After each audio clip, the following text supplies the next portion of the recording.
সেলিমকে মনে করিয়ে তীব্র সমালোচনা করল প্রদেশ কংগ্রেস। সেলফি তোলা মানেই প্রেমে পড়া নয়। হুমায়ুনের সাক্ষাৎ নিয়ে বিতর্কের মাঝে এমনটাই সাফাই কেন দিতে হলো মোহাম্মদ সেলিমকে? কেন তিনি মেনে নিতে পারছেন না হুমায়ুন কবিরের সাথে গঠবন্ধন? এই মুহূর্তে মধ্য গগনে বামপন্থী রাজনীতির তাদের আগামী ভবিষ্যৎ কি হবে? বাংলার মানুষ কি রাজনীতি দেখছে এ যেন এক অশনি সংকেতের ছবি ধীরে ধীরে প্রকট হচ্ছে। বিধানসভার বাইরে ভাগীরথীতে হিন্দুদের লাশ ভাসিয়ে দেব, হুমায়ুনের এই মন্তব্য এবং সেলিমকে মনে করিয়ে তীব্র সমালোচনা করল প্রদেশ কংগ্রেস। শূন্য কাটাতে বাবরির নামে ভোট চাওয়া হুমায়ুনি ভরসা। জেইউপি নেতার সঙ্গে জোট বৈঠক করেছিলেন মোহাম্মদ সেলিম। কেন এই বৈঠক? সেলফি তোলা মানেই প্রেমে পড়া নয়। হুমায়ুনের সাক্ষাৎ নিয়ে বিতর্কের মাঝে এমনটাই সাফাই কেন দিতে হলো মোহাম্মদ সেলিমকে? উঠছে প্রশ্ন। ধর্ম নিরপেক্ষ দলগুলোকে এক হতে হবে। সেলিম হুমায়ুনের বৈঠক নিয়ে কি বার্তা দিতে চাইলেন? আইএসএফ বিধায়ক নওশাদ সিদ্দিকী। এদিকে 34 বছরের সিপিএম এই মুহূর্তে যা অবস্থা তা অন্তত সত্যি কষ্ট দিচ্ছে বাম নেতা কর্মী সমর্থকদের।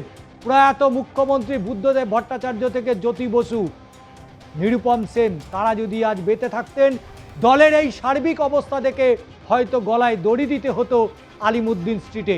আর তারই মাঝে কুণাল ঘোষ তিনি বললেন, আমার এই ছোট্ট ঝুড়ি এতে রাম বাম আছে।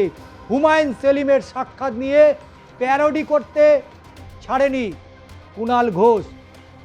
এদিকে ভোট বৈতরণী পার করতে সাম্প্রদায়িক জনতা উন্নয়ন পার্টির সঙ্গে জোট বাঁধা বামেদের জন্য হিতে বিপরীত হতে পারে বলে মনে করছেন এ রাজ্যের রাজনৈতিক বিশ্লেষকরা, ঠিক যেমনটা হয়েছিল গত 2021-এর বিধানসভা নির্বাচনে। অন্যদিকে ভোটমুখী বাংলায় সফরে আসছেন কেন্দ্রীয় স্বরাষ্ট্রমন্ত্রী অমিত শাহ। নিঃসন্দেহে তাৎপর্যপূর্ণ, তবে কোনো জনসভায় নয়, কর্মী বৈঠকে বেশি জোর দিতে চাইছেন বিজেপি।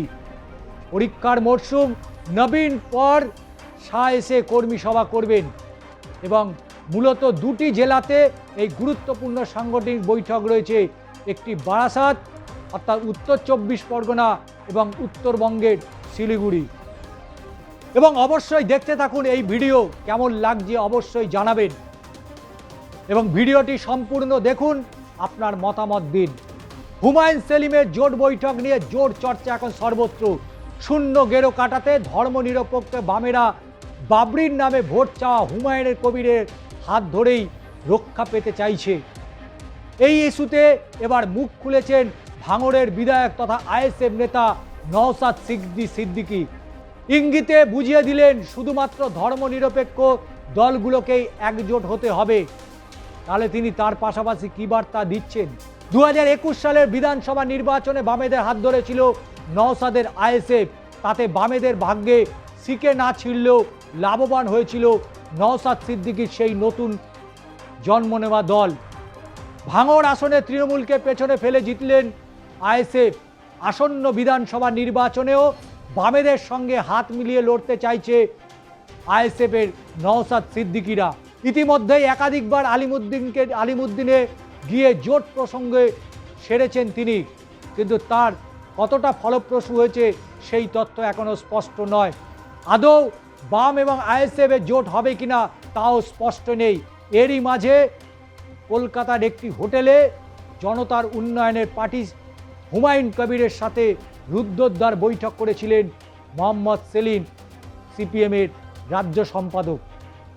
সেখানে বামেদের পাশাপাশি আইএসএফের সঙ্গে জোট প্রস্তাব দিয়েছেন হুমায়ুন। এই বৈঠকে যে মোটেই ভালোভাবে মেনে নেননি তা বুঝিয়ে দিয়েছে স্পষ্টত নওশাদ সিদ্দিকী। কেন তিনি মেনে নিতে পারছেন না হুমায়ুন কবিরের সাথে গঠবন্ধন? এই প্রসঙ্গে তিনি বলেছেন যে 26-এর নির্বাচনে তৃণমূল এবং বিজেপিকে হারানোই তাদের মূল লক্ষ্য। তার জন্য যত ধর্মনিরপেক্ষ দল রয়েছে তাদের একজোট হতে হবে, কিন্তু কে কার সঙ্গে জোট করবে বা বৈঠক করবে তা আমি ঠিক করে দিতে পারি না। অর্থাৎ ধর্মনিরপেক্ষ দলগুলোর সঙ্গে সাম্প্রদায়িক হুমায়ুনের জোট যে কার্যত অসম্ভব তা সরাসরি না বললেও আচরণে ইঙ্গিতে স্পষ্ট করে দিয়েছেন নওশাদ সিদ্দিকী। ভোট বৈতরণী পার করতে সাম্প্রদায়িক জনতা উন্নয়ন পার্টির সাথে জোট বাঁধলেও তা বামেদের হিতে বিপরীত হতে পারে বলেও মনে করছেন বঙ্গ রাজনীতির কারবারিরা।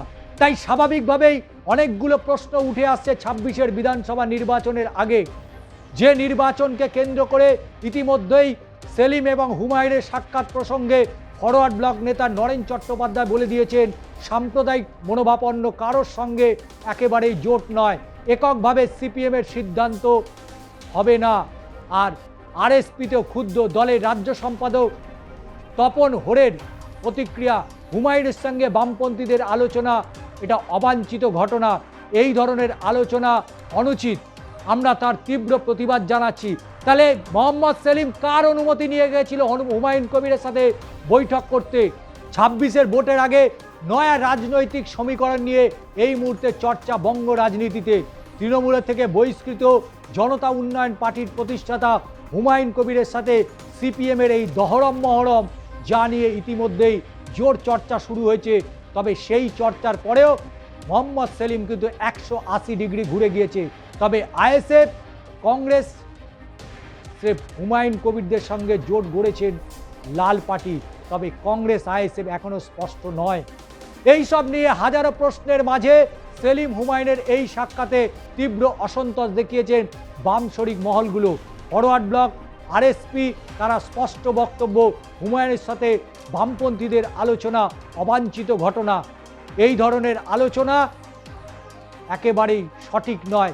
তাহলে মোহাম্মদ সেলিম অর্থাৎ সিপিএম এবং হুমায়ুন কবির তারা লড়বে, কিন্তু বামেদের যারা শরিক রয়েছে অর্থাৎ সিপিএমের যারা শরিক রয়েছেন তারা, এদিকে কুণাল ঘোষ তিনি বলেছেন, ডুগডুগি বাজিয়ে তিনি গেয়েছেন, আমার এই ছোট্ট ঝুড়ি এতে রাম বাম আছে, দেখে যা নিজের চোখে সেলিম না কেমন নাচে।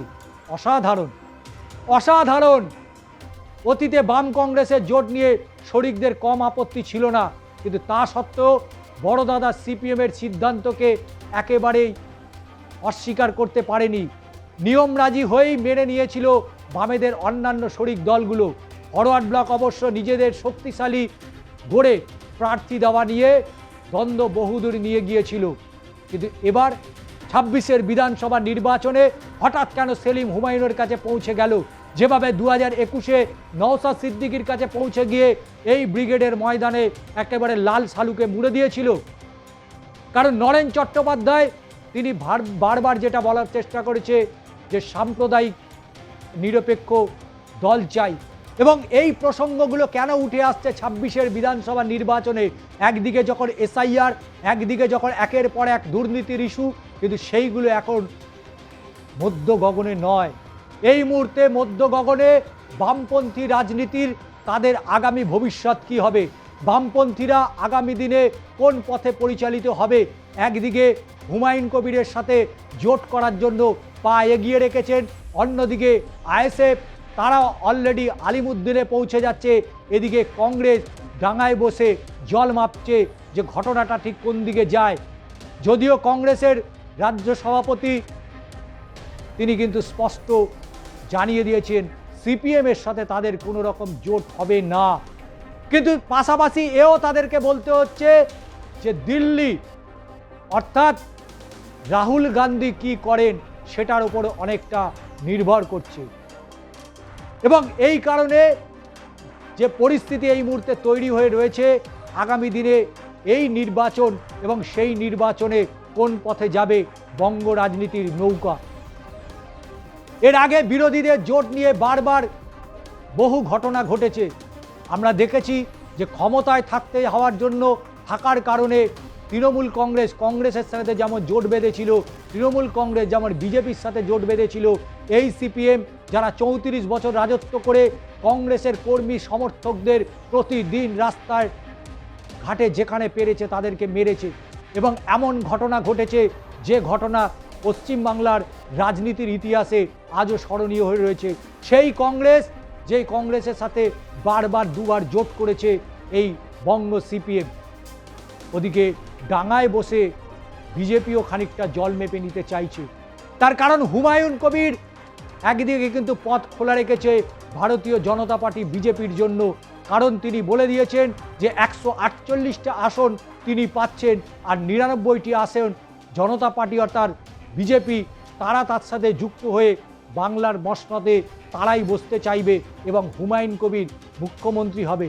ফলে সার্বিকভাবে এই মুহূর্তে বঙ্গ রাজনীতি কোনো ইস্যুতে নয়, বঙ্গ রাজনীতি এখন এগোচ্ছে ক্ষমতার কার হাতে থাকবে, ক্ষমতার চাবিকাঠি কার হাতে থাকবে, এই নিয়েই এই মুহূর্তে উত্তপ্ত হচ্ছে বাংলার মাটি।